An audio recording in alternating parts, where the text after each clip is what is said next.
Okay, our project's on a cashless society, and I'm Cameron. I'm Adam. I'm Paige.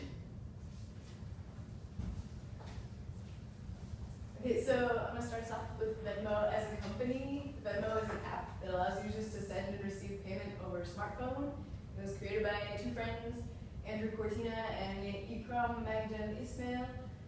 While Cortina tried to visit Magdan Ismail in New York, he forgot his wallet at home in Philadelphia. And by the end of the trip, Magdan Ismail owed Cortina $200. And the process of them trying to settle up the money they owed each other kind of got them thinking about what's an easier way to exchange money via phone or text message. And Braintree ended up buying the app for $26.2 million. Yeah.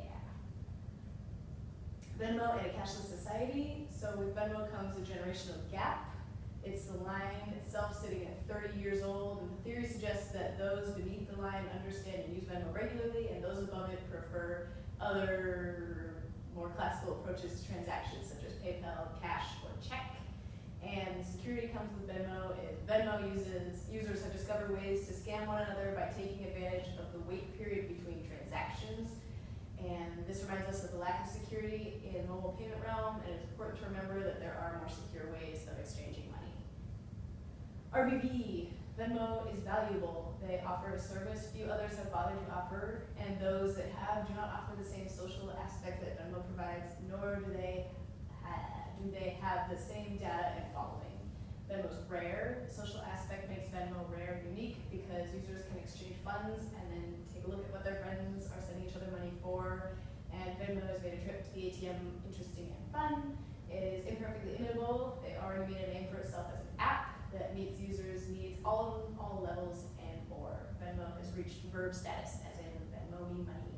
And non-substitutable. They have not reached non-substitutable level because it is not a monopolistic app. Banks have their own system for exchanging money. ATMs are still prevalent, and those above the Venmo line still prefer other methods. And finally, Moore's Law.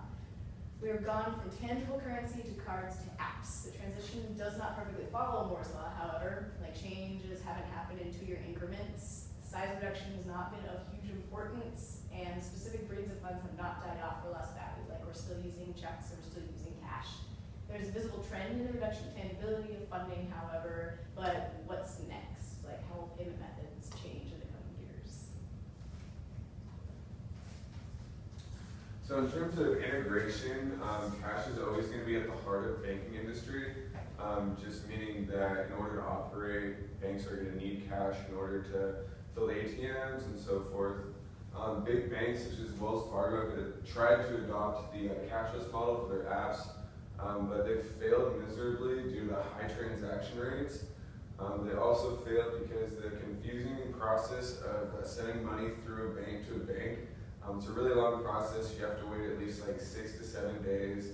You have to know your routing numbers, banking numbers, and if you get any of those wrong, you could be sending all the money to a wrong bank account.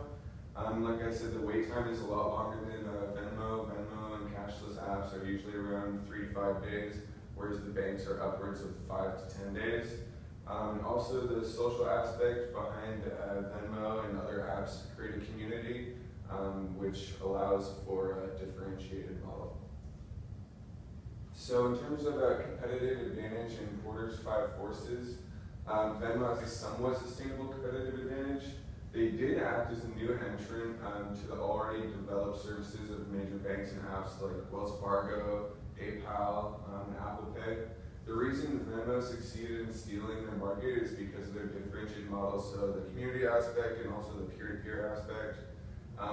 Cash and credit cards will always be substitutes to Venmo. However, with the technology always advancing, the cost of credit balances may eventually exceed their benefits. Substitutes may also have an extremely high opportunity switching cost. So like we saw in a class this year, the classic case between Blockbuster and Netflix. Blockbuster didn't have enough capital to switch all of their movies and stuff to online streaming, so they eventually failed because they didn't have enough money. Venmo is extremely differentiated due to their easy and simple to use interface. You can literally just click somebody's name, send as much money as you want with just one click of a button. And also their peer-to-peer model bypasses hassles a lot of people have when using banks, so like the waiting times and just the really confusing process of the routing numbers and banking numbers. So the second move of strategy was probably the main reason that Venmo succeeded, just because they were able to see the mistakes that Wells Fargo and all those other applications made. They implemented an extremely easy to use interface on a very widespread platform, meaning that virtually anybody with a smartphone can send money to anybody in the world with just one click of a button. The social aspect has also created a community behind the apps, which has driven Venmo to the top just because it's more of a community rather than just a way to send money. And like I said before, the community has also created brand loyalty. Has developed the name of the business into a verb, such as Paige was talking about earlier. It's imperfectly imitable in the sense that people say, "Can you Venmo me money for beers?" instead of just asking for money.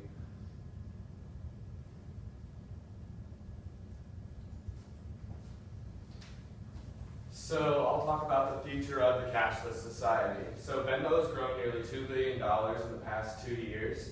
Although it does have the largest stake in peer-to-peer transactions, there are other companies that are similar, such as Square Cash, Google Wallet, and Apple Pay, which are different but also support the cashless society.